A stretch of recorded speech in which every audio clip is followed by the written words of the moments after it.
آج جو چیئرمین تحریک انصاف کے وکیل ہیں نعیم حیدر پنجوتھا صاحب، وہ آج اپنے کلائنٹ کو ملے تو انہوں نے کیا کہا، ذرا سنیں۔ انہوں نے کہا ہے کہ مجھے سی کلاس میں انہوں نے رکھا ہوا ہے، چھوٹا سا کمرہ ہے، چکی والے کمرے میں انہوں نے رکھا ہوا ہے مجھے، اور یہاں پر اوپن واش روم ہے، اس کے اوپر واش روم کے اندر کوئی شاور نہیں ہے۔ وہاں پر انہوں نے یہ بتایا کہ دن کو مکھیاں ہوتی ہیں اور رات کو کیڑے ہوتے ہیں، ایسی حالت میں انہوں نے وہاں پر رکھا گیا ہے۔ کھانے کے حوالے سے انہوں نے کہا ہے کہ مجھے کوئی ایشو نہیں ہے، دے مجھے دال رہے ہیں، ساگ رہے ہیں، وہی ہے کھانا۔ اچھا، احمد بلال محبوب صاحب، رانا ثناءاللہ صاحب بھی ہمیں یہی کہانی سنایا کرتے تھے کہ جیل میں وہ جس سیل میں تھے تو وہاں پہ کیڑیاں چھوڑ دی جاتی تھیں اور چینی بھی پھینک دی جاتی تھی تاکہ اور مزید کیڑیاں آ جائیں وہاں پہ۔ اور خواجہ آصف صاحب جو ہیں، وہ جو کہ اب وزیر دفاع ہے، وہ انہوں نے کیا بتایا، ذرا وہ ان کا ایک کلپ سنیں۔ انسٹرکشنز ہیں عمران خان صاحب پرائم منسٹر سے ڈائریکٹ انسٹرکشن آئی ہیں، اس کو کوئی فیسلٹی نہیں دینی، کھانا بھی آپ کو نہیں ملے گا، جو یہاں پہ لنگر کا کھانا ہے وہ ملے گا۔ میں نے کہا سو نہانا ہو تو کہتے ہیں جی نہا لو ٹھنڈے پانی دے نال، یعنی بالکل زیرو، کوئی بیڈ نہیں، کوئی کچھ نہیں۔ 6 ڈگری ٹیمپریچر تھا، بڑی سردی تھی۔ مجھے انہوں نے 2 کمبل دے دیے۔ آپ کو پتہ سلاخیں ہوتی ہیں، باہر سے ہوا آ رہی ہوتی ہے، انہوں نے کہا ایک کمبل تھلے پا لو، پونجے پا لو زمین تے ایک کمبل اتر لو۔ عمران خان جو ہے اس معاملے میں بہت چھوٹا آدمی ہے، بہت چھوٹا آدمی ہے۔ ماضی میں بھی ہوتے رہے ہیں وہاں کیا، لیکن یہ تو ایک سیکنڈ مانیٹر کرتا تھا کیا ہو رہا ہے۔ اچھا، احمد بلال محبوب صاحب وہ کہہ رہے ہیں جی کہ وہ بہت چھوٹا آدمی تھا، اس نے ان کو جیل میں فیسلٹیز نہ دینے کا براہ راست حکم جاری کیا۔ اب یہی کچھ جو ہے وہ چیئرمین تحریک انصاف کے ساتھ ہو رہا ہے، تو آپ یہ نہیں سمجھتے کہ ہمارے سیاستدان جو ہیں جب وہ حکومت میں آتے ہیں تو وہ بڑے ہونے کی بجائے سارے کے سارے ہی چھوٹے ہو جاتے ہیں؟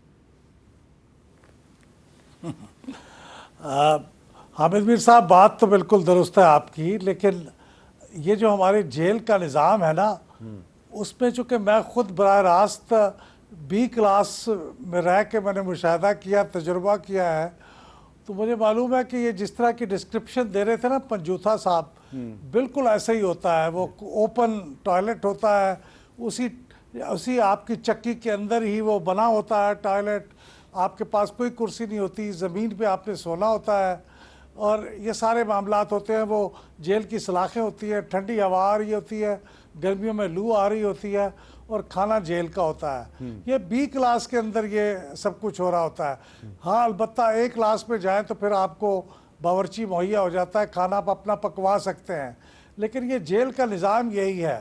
اور وہاں پہ کوئی ایئر کنڈیشنر نہیں ہوتا، پنکھا بعض اوقات ہوتا ہے، کبھی وہ بھی نہیں ہوتا۔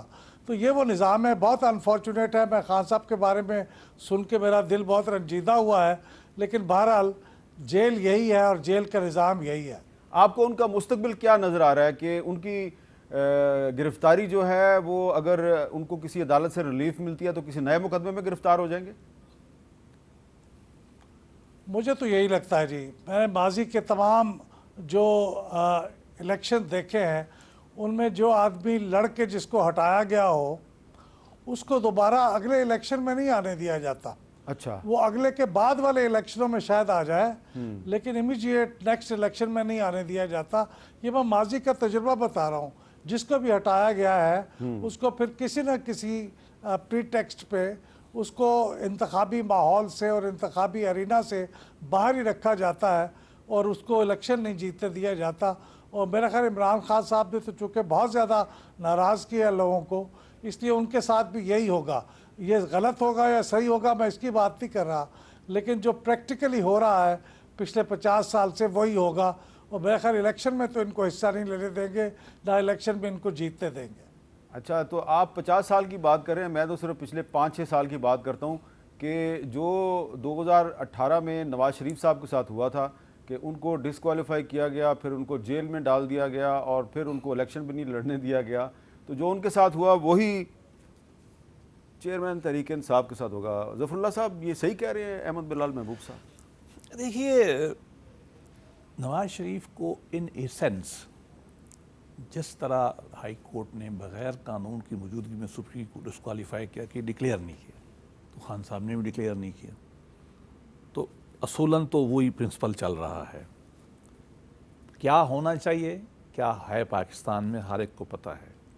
لیکن میری ذاتی رائے یہ ہے کہ نواز شریف صاحب کا کیس اس سے بھی زیادہ برا طریقے سے بنایا گیا، برا طریقے سے چلایا گیا. یہ تو کہہ رہے ہیں نا کہ کل آ جاؤ اور کل آ جاؤ.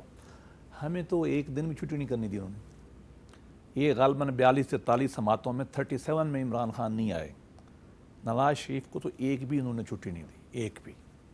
صبح آتے تھے، شام میں ہم بھی وکیلوں میں شامل تھے. ذاتی میرا اپنا خیال یہ ہے کہ عمران خان ایک تاریخ کا بھی حصہ ہے، تاریخ کا حصہ. تاریخ کا حصہ ہے، جس کے بارے میں عربی میں کہتے ہیں نا کہ تل کا امتن قد خلت. یعنی آپ یہ کہہ رہے ہیں وہ تاریخ بنا نہیں ہے لیکن تاریخ کا نہیں، حصہ. تاریخ بننے میں جو مارل کردار چاہیے ہوتا وہ اس میں نہیں ہے، جو کنٹریبیوشن کرنا وہ نہیں چاہیے. وہ بدقسمتی سے پاکستان کی تاریخ کا سب سے خوش ترین حکمران تھا. پاک فوج جو کسی کو بیٹھنے نہیں دیتی وہ اس کے پیچھے کھڑی تھی، لائی تھی. عدلیہ جو کسی کو ٹک کے بیٹھنے نہیں دیتی وہ ان کے ساتھ کھڑی تھی. عوام کا بھی سائزیبل طبقہ تھا. خان صاحب نے ہسٹوریکل اپورچونٹی ضائع کی. یہ میرا طالب علمانہ خیال ہے. جو کچھ اس نے کیا ہے، اپنا کنڈکٹ دکھایا ہے. اور میرا اپنا خیال یہ کہ جو کہتے تھے نا دیکھو خان آیا تھا، اب تاریخ ہاں آیا تھا، ایک فریق رویہ تھا ہسٹری میں، یہ مٹے گا. لیکن یہ تو نواز شریف صاحب کے بارے میں بھی کہا جاتا تھا کہ بس وہ نواز ہسٹری شریف ہوگا. کا میرے ذاتی رائے میں بہت مختلف ہے. بھٹو کا معاملہ بڑا مختلف ہے، یہ بالکل ایک مختلف. جی میں اس پہ میر صاحب یہ کہہ رہا ہوں، ایک تو دونوں کا کمپیریزن نہیں ہے. میاں صاحب کا کیس آل ٹوگیدر ڈیفرنٹ تھا. اس کو تو کہا کہ ایکسپلینیشن دے دے، انہوں نے اسمبلی میں ایکسپلینیشن دے دی تھی، پر وہ اس کا ایکسپلینیشن سپریم کورٹ میں نہیں دے چکے تھے. سپریم کورٹ کے ججز نے یہ ہولڈ کر دیا ہم آپ کے لیے JIT بناتے ہیں، آپ وہاں ایکسپلینیشن دیں. انہوں نے وہاں بھی ایکسپلینیشن نہیں دی. جب کورٹ میں ایویڈنس کے لیے وقت آیا اس نے وقت نہیں دیا. ہمارے ساتھ سو زیادتی ہوئی، ہم تو ڈکلیئر کر چکے، اور معمولی سی چیز ہے، بالکل معمولی، وہ ہم ڈکلیئر کر چکے ہیں. اور ہمیں جج دفاع کا حق نہیں دے رہا جو وٹنس سٹیٹمنٹ میں لے کے گیا تھا کہ یہ میری لسٹ ہے اور اس کے مطابق میرے 4 گواہ نے. جج صاحب نے اس کو سیٹ اسائڈ کر دیا. اس کے بعد ہمارے آفیشیل گواہ تھے جس میں سارا ریکارڈ آنا تھا کہ باقی لوگ کیسے ڈکلیئر کر کے آ رہا ہے، میرے کی طریقے سے ڈیفرنٹ ہے. تو اس لیے ہمارا سچویشن ڈیفرنٹ ہے. جہاں تک حاضری کی بات ہے تو 37 ہیئرنگ، آخر تک 42 ہیئرنگ ضرور ہوئی ہے. لیکن میر صاحب 180 کیسز تھے خان صاحب کے خلاف، اور 80 کیسز میں مور دین 300 ٹائمز وہ کورٹوں میں پیش ہوئے.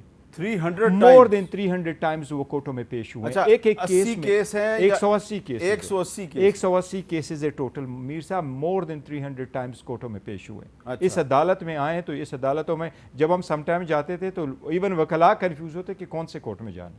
اچھا. اور جب یہاں تک ایک اپوزیشن لیڈروں کو یہ ڈیفیٹ کروا دیتے، اس مرتبہ انشاءاللہ تعالی جو بھی چاہے گا وہ نہیں کر سکے گا. لاسٹ ٹائم یہ کرپشن کا حساب لے کے اور لوگوں کا ماحول بنا کے کراتے تھے. اس مرتبہ پبلک کا سپورٹ بہت زیادہ ہے، وہ یہ نہیں ایکسیپٹ کریں گے انشاءاللہ تعالی. تو پبلک کی سپورٹ تو اس وقت کام آئے گی نا جب الیکشن ٹائم پہ ہوگا. الیکشن یہ بڑی بدقسمتی، لیکن انشاءاللہ الیکشن ٹائم پہ ہوگا. میر صاحب انہوں نے جو اس وقت کیا آپ کو یقین ہے الیکشن ٹائم پہ ہوگا؟ یہ بہت ایکسپینڈ کر دیں گے تو 3 مہینے آگے لے جائیں گے. یہ جو سالوں ان کے ذہن میں، لیکن 3 مہینے آگے لے جانا آئین کے مطابق ہے؟ یہ بالکل غیر آئینی ہوگا. آئین کے مطابق 90 دن سے آگے زیادہ جانے کی بالکل گنجائش نہیں ہے. انہوں نے جو CCI کا ڈیسیجن لیا، اگر CCI کا ڈیسیجن لیا ہونا تھا تو ان کو چاہیے تھا پہلے کروا دیتے.